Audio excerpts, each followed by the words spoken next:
하겠습니다. 하나님의 말씀 요한복음 1장 35절 말씀부터 42절 말씀 교독을 하겠습니다. 요한복음 1장 35절 말씀부터 42절입니다. 또 이튿날 요한이 자기 제자 중 두 사람과 함께 섰다가 예수의 다니심을 보고 말하되 보라 하나님의 어린 양이로다. 두 제자가 그의 말을 듣고 예수를 쫓거늘 예수께서 돌이켜 그 쫓는 것을 보시고 물어 가라사대 무엇을 구하느냐 가로되 랍비여 어디 계시오니까 하니 랍비는 번역하면 선생이라. 예수께서 가라사대 와 보라 그러므로 저희가 가서 계신 데를 보고 그날 함께 거하니 때가 제10시쯤 되었더라. 요한의 말을 듣고 예수를 쫓는 두 사람 중에 하나는 시몬 베드로의 형제 안드레라. 그가 먼저 자기의 형제 시몬을 찾아 말하되 우리가 메시아를 만났다 하고 메시아는 번역하면 그리스도라. 데리고 예수께로 오니 예수께서 보시고 가라사대 네가 요한의 아들 시몬이니 장차 게바라리라 하시니라. 게바는 번역하면 베드로라. 아멘. 주님의 귀하신 은혜가 이 시간 여러분들 모두에게 함께 하시기를 소망합니다.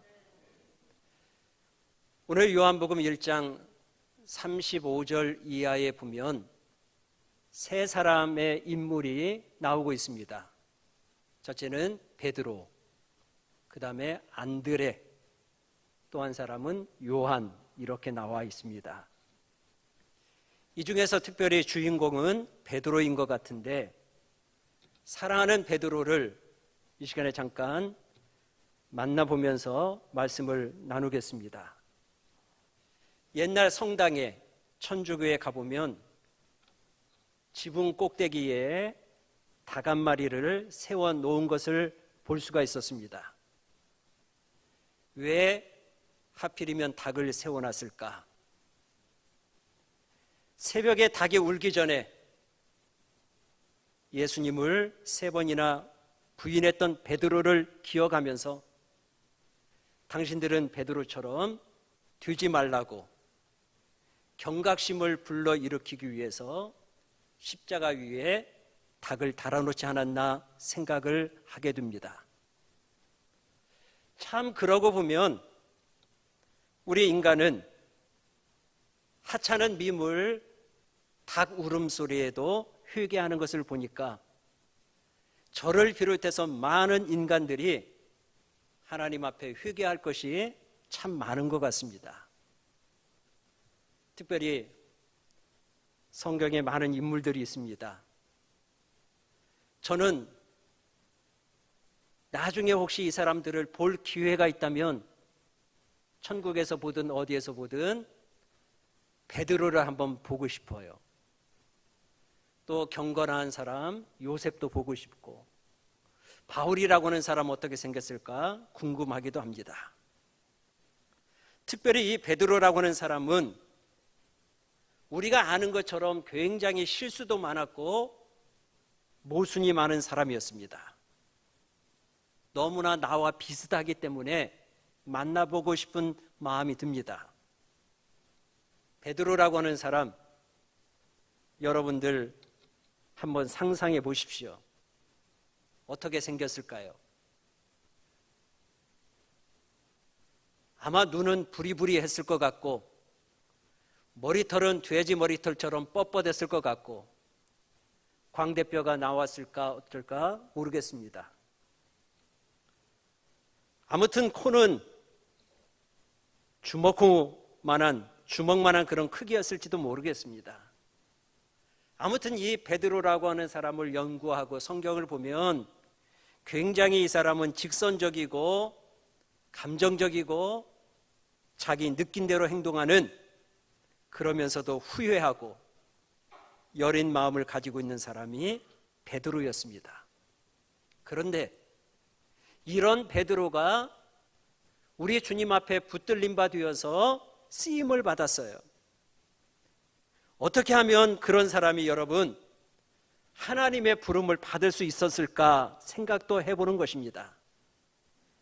그런데 이 베드로라고 하는 사람과 반대되는 성격을 가지고 있는 사람이 있어요. 누구냐? 사도 요한입니다. 요한이라고 하는 사람은 굉장히 계산적이고 이기적이고 지성적인 사람이었어요. 어떻게 보면 굉장히 문학적인 사람 같기도 해요.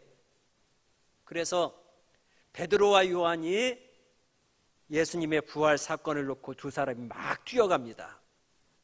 베드로와 요한이 뛰어가요. 그런데 먼저 젊은 요한이 뛰어갑니다.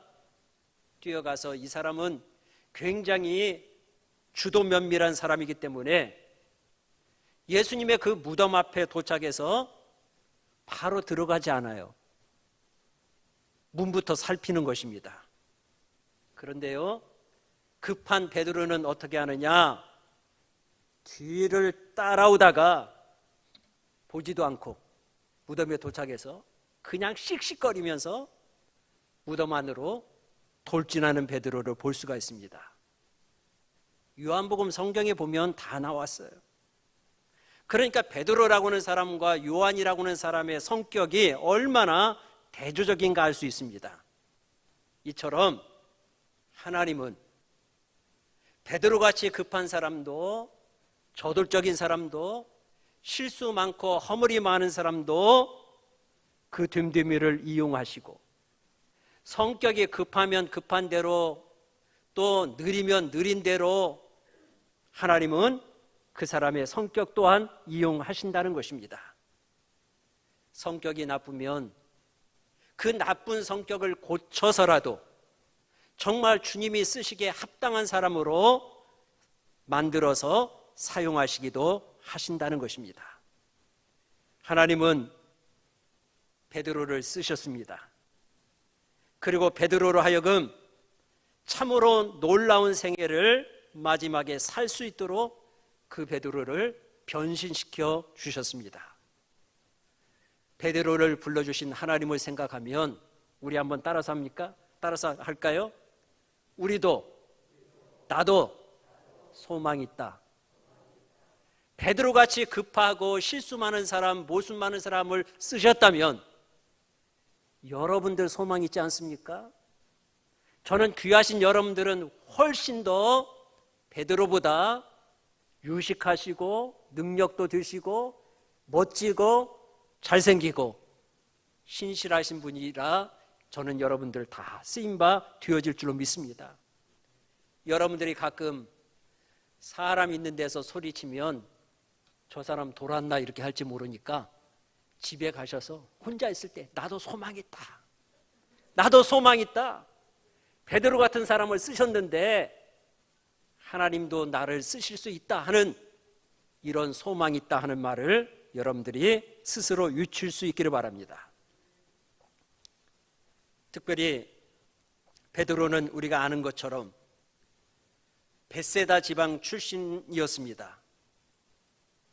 나중에는 가버나움에 살았지요.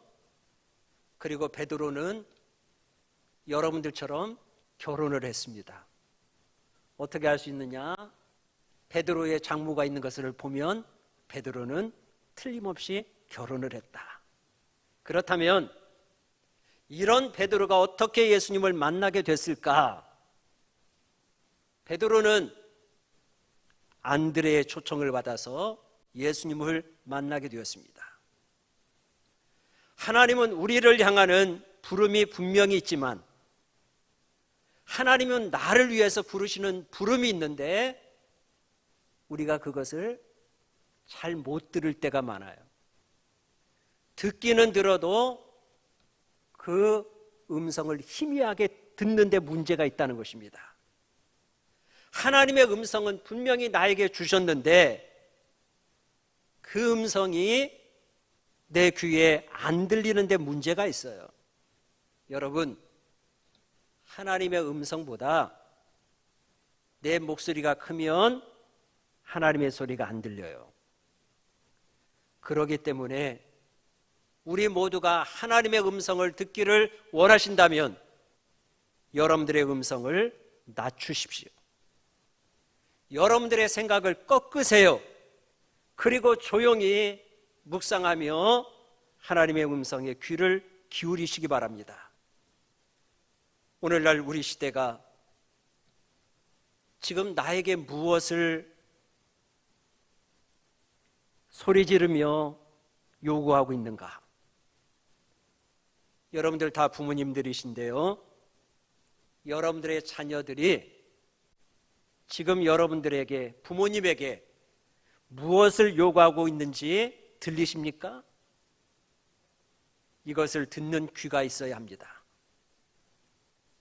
내 말만, 내 소리만 이야기하는 것이 아니라, 내 소리만 하나님 앞에 강요하는 것이 아니라 하나님의 음성을 들을 줄 알아야 되고 사람들의 음성을 들을 줄 알아야 합니다. 사랑하는 남편들이여, 여러분들의 아내가 하는 음성에 귀를 기울이십시오. 아내가 하는 소리를 들어야 합니다. 몰라요, 몰라 해서는 안 되는 거예요. 대부분의 남편들은 자기 아내가 무슨 소리 하는지 전혀 모르는 채 계속 헛바퀴만 돌고 있어요. 모든 여성 동지 여러분들, 여러분들의 남편이 여러분들에게 무슨 말을 하고 있는지, 남편이 말하지 않는 언어를 귀한 아내들은 또 들을 줄 알아야 합니다. 어쨌든 하나님의 음성을 분명히 듣고 그분의 부르시는 음성에 응답하는 은혜가 있기를 축복합니다. 베드로는 자기 동생 안드레의 초청을 받아서 예수님을 만나게 됩니다. 안드레는 그의 형제 시몬을 주님 앞에 인도했지요. 그런데 이 안드레라고 하는 사람도 참 멋진 사람이에요. 오병이어를 주님 앞에 드리게 한 사람이 누구였는지 아시지요? 안드레입니다. 이 안드레라고 하는 사람의 역할이 재미가 있어요. 그러니까 여러분, 베드로는 위대한 사람, 크게 부각되어져 있지만 안드레라고 하는 사람은 베드로의 형제임에도 불구하고, 그리고 베드로를 인도한 사람임에도 불구하고 베드로보다 덜 알려져 있어요. 그러나 이 안드레는 오병이어를 드릴 수 있도록 인도한 그런 사람이라는 거지요. 그러니까 행여라도 저는 여러분들이 베드로처럼, 바울처럼 위대한 사람이 못 되었다고 섭섭해하지 말고 누가 되어라? 안드레가 되십시오. 그것도 귀한 일이에요. 큰 비행기가 하늘을 날아야 되는데 조그마한 뭐 하나만 잘못 뛰어도 날을 수 있습니까? 못 나르잖아요. 그러니까 위대하고 큰 일만 하는 것이 꼭 좋은 것은 아니에요. 크고 위대한 일을 하는 것도 귀하고 좋은 일이지만 보이지 않는 곳에서 알게 모르게 섬기며 봉사하며 일하고 헌신하는 것은 더 소중한 일일 수도 있다는 것입니다. 아름다운 장미꽃이 있습니다. 누구나 보면서 예쁘다, 화사하다, 향이 좋다 이렇게 말씀하시지 않습니까? 그런데 그냥 장미 묶음만 있으면 그다지 예쁘지 않아요. 그런데 거기에 안개꽃이 착 받쳐줘 보세요. 그러면 여러분 얼마나 그 꽃이 빛이 납니까? 마찬가지로 안개꽃은 안드레와 같은 역할을 하는 거예요. 주인공을 빛나게 하는 것은 멋진 조연들이 또 있어야 하는 거 아니겠습니까? 그러니까 귀하신 여러분들, 나는 설령 위대한 사람이 아니다 할지라도 나에게 주어진 달란트, 그게 한 개가 됐건 두 개가 됐건 간에 최선을 다하여 내가 잘 감당하면 그 일도 하나님의 위대한 큰일인 줄로 믿으시기를 바랍니다. 내가 위대한 사람을 도울 수 있는 것도 하나님의 큰 일이에요. 꼭 내가 어떤 일을 해서 하나님 앞에 영광 돌릴 수도 있지만 하나님의 일을 하는 사람을 내가 적극적으로 최선을 다하여 도와줄 때 이것도 하나님의 귀한 일인 줄로 여러분 믿을 수 있기를 소망합니다. 오늘 요한복음 1장 41절에 보면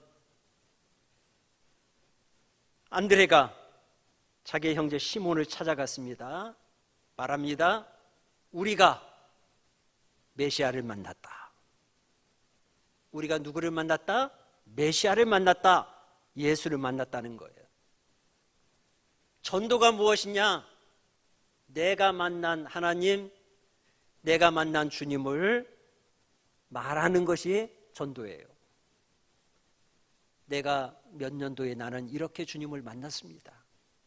내가 기도하는 가운데 성령께서 역사하셔서 정말 내가 콧물, 눈물 다 흘리면서 정말 내가 이렇게 내 눈에 눈물이 많은 것을 처음 경험했다고 하면서 하나님 앞에 주님 만난 것을 사람들 앞에 고백하는 게 전도예요. 요한복음 4장에 보면 수가성의 여인이 나옵니다. 이 여자가 누구를 만났습니까? 메시아를 만났어요. 이 여자는 정오에 사람들이 없는 그 뙤약볕 시간 12시에 물길로 매일 나왔던 여자였습니다. 사람들이 자기와 접촉하려고 하질 않아요. 다 거부합니다.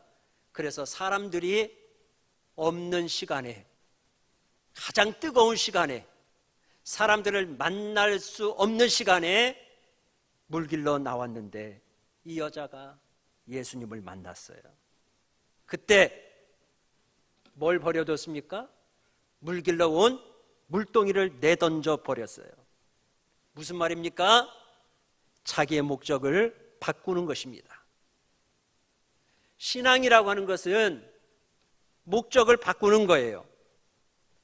버려두고 자기를 미워하고 저주하고 흉보는 그 동네에 다시 들어가서 메시아를 만났다고, 예수를 내가 만났다고 그는 말했습니다. 완전히 인생의 목표가 달라진 거예요. 나는 주님을 만났다. 내가 예수 믿으니까 내 마음속에 평화가 있다. 그동안은 내가 공포와 두려움과 염려와 불안과 내 미래에 대한 어떤 불투명한 그런 일들 때문에 내가 너무나도 힘들었는데 내가 예수님을 만나고 마음의 평화를 얻었다. 안식을 찾았다. 이제 내가 어떻게 죽어야 할 것을 알았다. 이렇게 말해주는 게 전도라는 것입니다. 나 이제 평화롭다는 것입니다. 저희 형님이 작년 10월 달에 신장암 수술을 받았습니다. 술, 담배 안 하고 굉장히 절제된 생활을 하고 굉장히 모범적인 생활을 했기 때문에 암이 발생할 거라고는 상상도 못했어요. 그리고 저희 아버님, 어머님, 우리 가족들이 암에 걸린 사람들이 없었거든요. 그래서 아무런 염려 없이 잘 지내왔는데 갑자기 건강검진을 받고 진단을 받아 수술을 했어요. 1년도 채 되지 않아서 재발을 했습니다. 그래서 요즘에 복수가 심하게 차서 지난번에 배에 복수가 5000cc가 찼대요. 3000cc를 뺐습니다. 조금 뒤에 2800cc, 또 한 번 가서 4000cc, 지난번에 또 2000cc. 그러니까 여러분, 우리 주변에 또 성도님들 중에 암이 발견됐다고 하는 말을 들으면 여러분들 나와 상관이 없다고 생각이 드십니까? 저는 솔직히 우리 집사님들이나 성도님들이 암에 이제 발견이 되었다고 하면 가슴은 아프고 기도는 하지만 정말 어느 정도까지 고통스러운가는 상상을 사실 못했었어요. 그런데 저희 형님이 장로라고 그랬잖아요. 맨 처음에 갔을 때 굉장히 공포심이 심하다는 거예요. 내가 이렇게 얼마 동안 살다가 죽어야 될 것을 생각을 하니까 아무리 장로지만 예수 믿지만 그 죽음에 대한 공포, 불안, 두려움 때문에 밥을 먹지 못하고 잠을 못 자겠더라는 거예요. 그래서 제가 그랬습니다. 마음 평안하게 하시라고. 살리실 분도 하나님이시고 데려가실 분도 하나님이신데 어차피 이렇게 되었으니까 평안하게 생각하라고 했더니 지난번에 통화할 때는 이제 편안해졌다고 그랬어요. 죽음이 두렵지 않다고 그랬어요. 형제들에게 장남으로서 이제 동생들에게 그동안 지내오면서 막 야단치고 힘들게 했던 모든 것들을 한 사람 한 사람 다 전화해서 용서를 구했어요.